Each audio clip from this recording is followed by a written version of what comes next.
वाट पाहत अशा माननीय मुख्यमंत्र्यांच्या मनोगताकडे.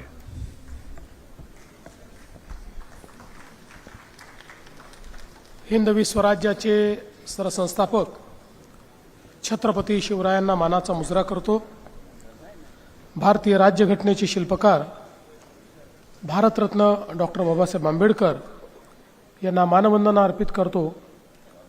आजच्या पुणे महानगरपालिका त्याचप्रमाणे महाराष्ट्र मेट्रो रेल कॉर्पोरेशन आणि इतर विविध विकास कामांच्या भूमिपूजन आणि लोकार्पण समारोहामध्ये उपस्थित महाराष्ट्राचे लोकप्रिय आणि रोखठोक उपमुख्यमंत्री अजितदादा पवार, आपले लाडके नेते आणि मंत्रिमंडळातील आमचे सहकारी चंद्रकांत दादा पाटील, पुण्याचे लोकप्रिय खासदार आणि केंद्रीय राज्यमंत्री मुरली मोहोळजी, त्याचप्रमाणे उपसभापती नीलमताई गोरे, उपाध्यक्ष अण्णाजी बनसोडे, राज्यमंत्री आपल्या माधुरीताई मिसाळ, आमदार योगेशजी टिळेकर, भीमराव अण्णा तापकीर, सिद्धार्थजी शिरोळे, सुनीलजी कांबळे, हेमंतजी रासने, शंकरजी मांडेकर, बापूसाहेब पठारे, चेतन तुपे, मंचावर उपस्थित श्री धीरज घाटे, श्री गणेश बिडकर, राहुल शेवाळे, श्रीनाथ भीमाले, बाबा मिसाळ, श्री चंद्रकांत पलकुंडवार, श्री नवल किशोर राम, श्री श्रावण हार्डीकर, श्री जितेंद्र डुडी, श्री अमितेश कुमार, श्री पृथ्वीराज बीपी, श्रीमती पवनीत कौर, श्री रंजन कुमार शर्मा, मंचावर उपस्थित सर्व मान्यवर आणि या ठिकाणी उपस्थित सर्व माझ्या भगिनी आणि बंधूंनो, आज अतिशय आनंदाची गोष्ट आहे की पुण्यामध्ये विविध प्रकारच्या विकास कामाचं भूमिपूजन आणि लोकार्पण आपण केलं आहे. जवळपास 3000 कोटी रुपयाची कामं या निमित्ताने या कार्यक्रमाच्या माध्यमातून आज पुणेकरांच्या सेवेमध्ये आपण दाखल केली आहे. या सर्व कामांची चित्रफीत आपण बघितली, त्यामुळे कामं कुठली कुठली आहेत ते पुन्हा सांगून मी आपला वेळ घेणार नाही. पण एकूणच मला या गोष्टीचं समाधान आहे की ज्या कामांचा आज उद्घाटन किंवा लोकार्पण होत आहे ती खऱ्या अर्थानं अतिशय लोकोपयोगी अशा प्रकारची कामं आहेत. मग 17 पिण्याच्या पाण्याच्या टाक्या असतील, जलशुद्धीकरण केंद्र असेल, मलनिस्सारणाचं मलशुद्धीकरण केंद्र असेल, अशी सगळी कामं ही सामान्य माणसाच्या जीवनामध्ये ईज ऑफ लिव्हिंग आणणारी अशा प्रकारची ही सगळी कामं आहेत. त्या 32 रस्ते जे आहेत याला इम्प्रूव्हमेंट करणं, त्या ठिकाणी त्याच्या मिसिंग लिंक्स दूर करणं हाही कार्यक्रम याच्या अंतर्गत हातात घेण्यात आला आहे. आज खरं म्हणजे मगाशी आयुक्तांनी सांगितलं, पुणेकरांचा सगळ्यात महत्त्वाचा प्रश्न काही असेल तर तो मोबिलिटीचा आहे.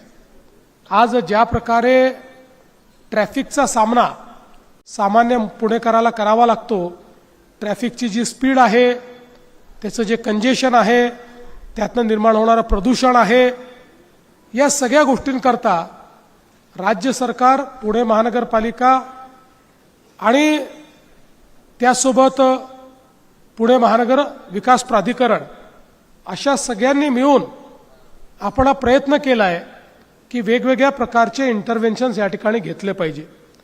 आणि मग त्या इंटरव्हेन्शनचा भाग म्हणून हे जे काही रस्ते आहेत, या रस्त्यांमध्ये काही इम्प्रूव्हमेंट्स केल्या, त्यातल्या काही मिसिंग लिंक्स दूर केल्या, तरी देखील पुण्याच्या ट्रॅफिकचा जो काही त्याची स्पीड आहे ती किमान 5 ते 10 किलोमीटर प्रति आवरनी वाढू शकते. त्या दृष्टीनं आज या रस्त्यांचे जे काम आपण हातामध्ये घेतलं आहे ते अत्यंत महत्त्वाचं आहे. मुळातच आपल्याला कल्पना आहे की पुणे हे आपल्या महाराष्ट्राचं एक ग्रोथ इंजिन आहे. महाराष्ट्र एकमेव राज्य असं आहे की ज्या राज्यामध्ये 2 मोठी महानगर आहेत.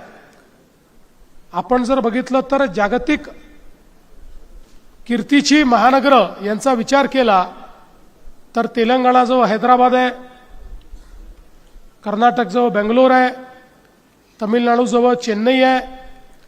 अशा पद्धतीनं आपण विचार केला तर महाराष्ट्र एकमेव राज्य आहे की ज्यातली मुंबई आणि पुणे ही दोन महानगरं जगाला माहिती आहेत, कारण जागतिक स्तराचे सर्व प्रकारच्या व्यवस्था या दोन महानगरांमध्ये आहेत. आणि पुणे तर एक प्रकारे आपलं मॅन्युफॅक्चरिंगचं ग्रोथ इंजिन राहिलेलं आहे. आपल्या IT च्या डेव्हलपमेंटमध्ये पुण्याचा एक विशेष त्या ठिकाणी वाटा राहिलेला आहे. आणि विशेषतः शिक्षणाच्या क्षेत्रात शिक्षणाचं माहेरघर म्हणून हे पुणे आपण विकसित केलेलं आहे. आणि म्हणूनच पुण्यामध्ये ईज ऑफ लिव्हिंग आणायचं या दृष्टीने मोबिलिटीचा एक कॉम्प्रिहेन्सिव्ह प्लॅन आपण तयार केला आणि जवळपास 30-35 हजार कोटी रुपयाचा हा जो काही मोबिलिटीचा प्लॅन आहे. जसं मगाशी दादांनी सांगितलं की ज्यावेळेस आपण प्लॅन न करता काम करतो त्यावेळी प्रत्येक अधिकारी अनेक वेळा आपलं डोकं लावतो आणि मग ज्या पुलांचा त्यांनी उल्लेख केला तशा प्रकारची पुलं तयार होतात आणि ती तयार झाल्यानंतर आता याचं नेमकं काय करावं असा प्रश्न पडतो आणि कालांतराने ती तोडून टाकावी लागतात. आणि म्हणूनच आपण एक होलिस्टिक अप्रोच घेतला, एक कॉम्प्रिहेन्सिव्ह मोबिलिटी प्लॅन तयार केला आणि आता सगळी पुण्याची जी कामं आहेत ही कॉम्प्रिहेन्सिव्ह मोबिलिटी प्लॅन प्रमाणे आपण ही गुंतवणूक करतो. त्याच गुंतवणुकीचा भाग म्हणून आज आपली मेट्रो ही आपण या ठिकाणी तयार केलेली आहे. त्याचा विस्तार आपण सातत्याने करतो आणि आता ही पण अतिशय आनंदाची गोष्ट आहे की वन कार्डवर आता आपली मेट्रो आलेली आहे. पुण्याच्या मेट्रोला प्रचंड प्रतिसाद पुणेकरांनी दिलाय आणि जशा जशा लिंक्स या पुण्याच्या मेट्रोशी जुळत जातील तसं तसं पुण्याची मेट्रो याचा वापर अधिक मोठ्या प्रमाणात होईल. केवळ मेट्रो करून आपण थांबणार नाही आहोत. आपल्याला कल्पना आहे की पुण्याकरता इलेक्ट्रिक बसेस या मागच्या काळापासून घेणं आपण सुरू केलं. नुकतंच आपल्या महाराष्ट्राला आपला जो पुण्याचा प्रस्ताव होता त्याच्याकरता 1000 बसेस या केंद्र सरकारने दिलेल्या आहेत. त्यामुळे एक सीमलेस कनेक्टिव्हिटी आपल्याला तयार करायची आहे की ज्या माध्यमातनं मोठ्या प्रमाणात पब्लिक ट्रान्सपोर्ट हे वापरलं गेलं पाहिजे आणि आपल्या बसेस आणि आपली जी काही मेट्रो आहे या सगळ्यांचं असं जाळं आपल्याला तयार करायचं आहे की कुठल्याही व्यक्तीला PMR क्षेत्रामध्ये कुठूनही कुठेही जायचं असेल तरी देखील त्याला ते जाता येईल, त्याला पब्लिक ट्रान्सपोर्टच वापरता येईल, त्याला कुठेही स्वतःची खासगी गाडी वापरण्याची आवश्यकता पडणार नाही. अशा प्रकारचं सीमलेस प्लॅनिंग हे आपण पुण्यामध्ये केलेलं आहे आणि आता त्याचं एक्झिक्युशन देखील मोठ्या प्रमाणात चाललं आहे. हे सगळं होत असताना एक गोष्ट अजून माझ्या लक्षात आली की पुण्याचं जर आपल्याला ट्रॅफिकचं सगळं जे कंजेशन आहे ईज आउट करायचं असेल तर जसं आपण जमिनीच्या वर काम करतोय तसं जमिनीच्या खाली देखील काम करण्याची आवश्यकता आहे. आणि म्हणून पुढच्या काळामध्ये पुण्यामध्ये एक टनेल्सचं नेटवर्क देखील तयार करण्याचा आमचा मानस आहे की ज्या माध्यमातनं आपलं संपूर्ण जे ट्रॅफिकचं कंजेशन आहे हे टनेल्सच्या माध्यमातनं आपल्याला त्या ठिकाणी डिकंजेस्ट करता येईल. आणि हे जे नेटवर्क आहे हे नेटवर्क एक प्रकारे पुण्याच्या एका भागातनं दुसऱ्या भागामध्ये जाण्याकरता सीमलेस कनेक्टिव्हिटी जी आहे ती कनेक्टिव्हिटी त्या ठिकाणी देईल. आणि म्हणून पुढच्या काळात त्याचाही योग्य अभ्यास करून जसं मुंबईमध्ये आम्ही खूप मोठं नेटवर्क तयार केलं तशा पद्धतीचं आपण नेटवर्क तयार करतोय. यासोबत पुण्याचा जो रिंग रोड आहे या रिंग रोडमुळे पुण्याचं कंजेशन मोठ्या प्रमाणात कमी होणार आहे. आणि त्याचसोबत माननीय गडकरी साहेबांच्या नेतृत्वामध्ये आपण पुण्यातनं बाहेर जाणारे रस्ते आहेत, पुणे सोलापूर असेल, पुणे नगर असेल, पुणे नाशिक असेल, पुणे सातारा असेल, अशा प्रत्येक रस्त्यावर वेगवेगळे इंटरव्हेन्शन्स घेतलेले आहेत. खरं म्हणजे पुण्याचं ट्रॅफिकचं एक महत्त्वाचं कारण हे सगळे बॉटलनेक आहेत. आज आपण सोलापूरला जायला निघालो तर आपल्याला जो रिकामा रस्ता आहे तो लागायलाच 2 तास लागतात. आणि म्हणून ह्या सगळ्यांचं इम्प्रूव्हमेंट करण्याच्या संदर्भात केंद्र सरकारने ती जबाबदारी राज्य सरकारला आपल्या MSIDC जो आपण रस्ते विकास महामंडळ तयार केलेलं आहे त्याला ही जबाबदारी दिली आहे. त्यातल्या पुणे शिरूरचं तर आपण टेंडर देखील अवॉर्ड केलेलं आहे. पुणे यवतचं आता आपण त्या दिवशी सगळे त्याचे अलाइनमेंट आपण पूर्ण केलेले आहेत. त्यामुळे हे सगळं जे काही आपण त्या ठिकाणी काम करू त्यानंतर मोठ्या प्रमाणात हे कंजेशन जे आहे ते दूर झालेलं असेल आणि एक सीमलेस कनेक्टिव्हिटी ही पुण्याची चांगल्या पद्धतीनं तयार करण्याचा प्रयत्न आपला चाललेला आहे.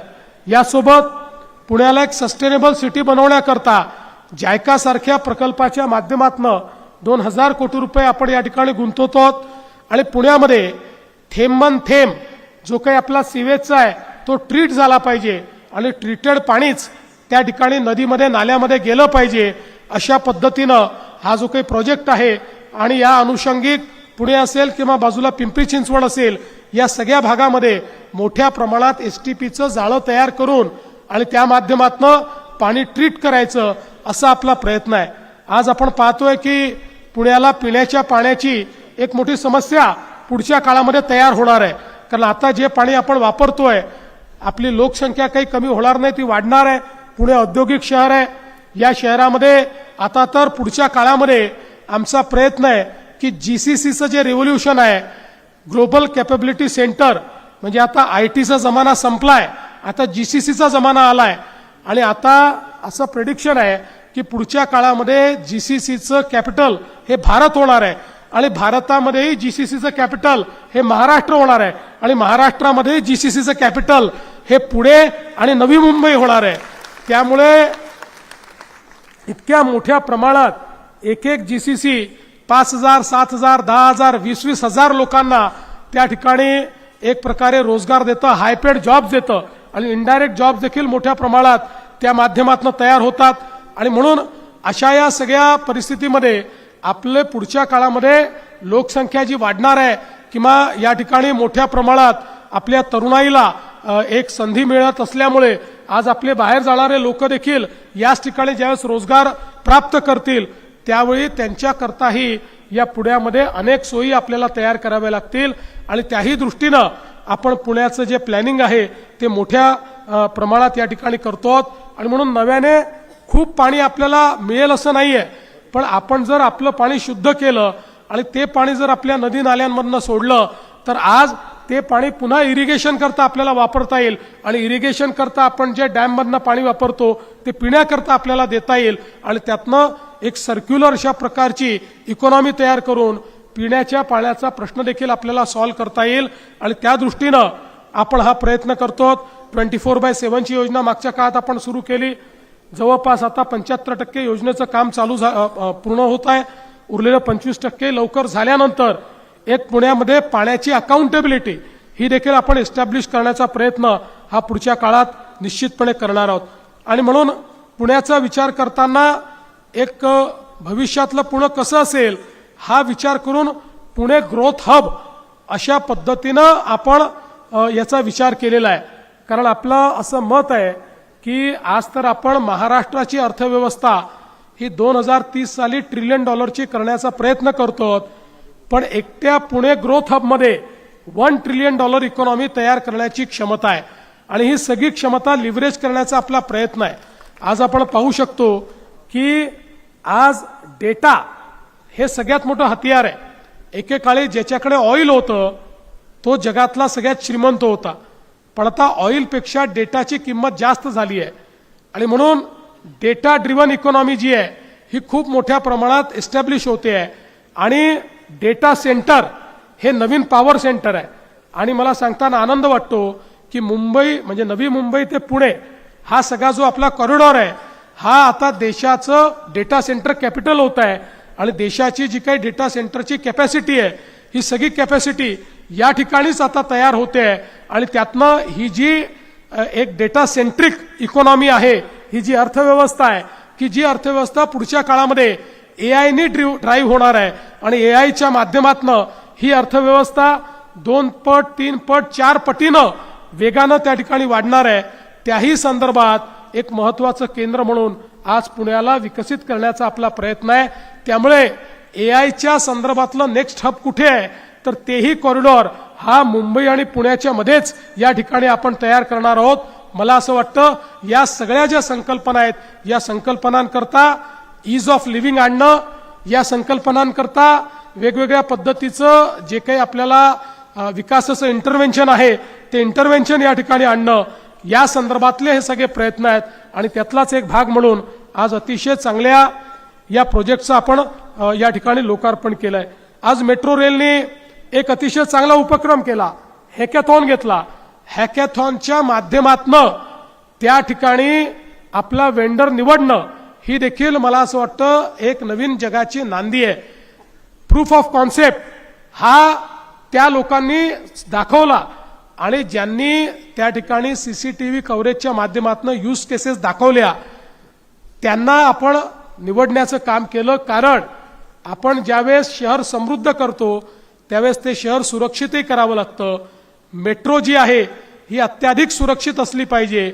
या दृष्टीनं तिथला इंच हा आपल्या सर्व्हिलन्स खाली असला पाहिजे आणि तो ह्युमन इंटरव्हेन्शननी नाही, तो AI इंटरव्हेन्शननी असला पाहिजे.